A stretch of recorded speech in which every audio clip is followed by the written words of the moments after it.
자기가 좋아하는 것을 파고들어라. 관심 분야 파헤치는 법. 한 가지를 집중적으로 공략하기 위해서는 내가 관심 있는 분야, 열정적으로 좋아하는 분야를 철저하게 파헤치는 법이 있다. 내가 좋아하고 관심 있는 분야를 찾자. 당장 없어도 괜찮다. 내가 집중할 수 있는 것을 전략적으로 찾아도 좋다. 내가 가장 잘하는 분야를 찾아가라. 분야를 좁혀 최고가 되는 법. 1인자라는 말을 들으면 갑자기 신뢰가 간다. 어떤 분야든 가장 잘 아는 사람이 신뢰하기 마련이다. 그 분야에서 한 가지를 집중적으로 공략할 수 있다면 당신의 스토리가 생긴다. 1인자가 되는 방법은 간단하다. 시장을 확 줄이는 것이다. 자기가 최고가 될 가능성이 있고 이길 가능성이 생길 때까지 그 분야에서 버티면 된다. 일단 최고가 되면 한 가지만 집중적으로 공략하기 훨씬 쉬워진다. 영역이나 분야를 확 좁혀보자. 노하우를 단순하게 만들어라. 당신이 가진 노하우를 법칙으로 만들고 블로그, 유튜브, SNS 등에 올려서 여러 사람이 볼 수 있게 하자. 상품 개발의 시작은 나로부터다. 나한테 이게 필요한데 어디 없을까? 이런 생각을 한 적이 있을 것이다. 나와 같은 생각을 하는 사람의 비율이 낮더라도 전국이나 전 세계에서 찾으면 장사를 할 수 있을 정도는 된다. 당신이 꼭 필요한 것이 있는데 그것이 시장에 없는 경우가 기회다. 내가 갖고 싶은 것을 만들어라. 두 가지 장르를 합쳐라.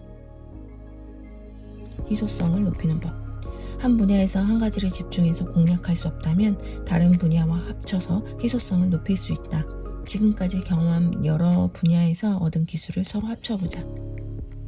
상대의 마음을 움직이는 나만의 슬로건. 한 문장으로 정리하는 힘. 슬로건을 쓸 때 가장 조심해야 할 것은 어디에서 많이 들어본 문장, 그럴듯하기만 한 문장은 쓰지 않는 것이 좋다. 단숨에 흥미를 유발하는 프로필, 빛나는 프로필 작성법. 개인의 스토리 브랜딩할 때 중요한 3가지 무기 중 2번째 무기는 당신이라는 사람을 궁금하게 만들 프로필이다. 이건 일반적으로 생각하는 프로필이 아니다. 현재, 과거, 미래라는 흐름으로 쓰면 자연스럽게 현재가 미래의 높은 목표를 향해 통과하는 지점이 되고 스토리 황금률에 걸맞는 아직은 부족한 주인공이 될 수 있다. 상대방의 뇌 속에 나를 남기는 태그, 행운을 운반해주는 부적. 3번째 무기는 상대에게 나를 각인시키는 태그다.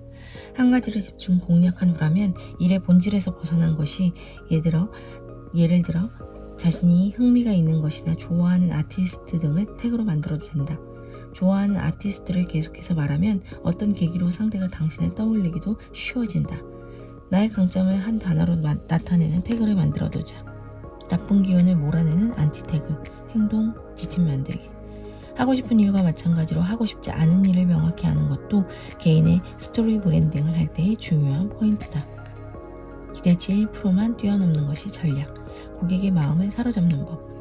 매번 기대치를 1%만 올려보자. 매력적인 이야기가 생길 것이다.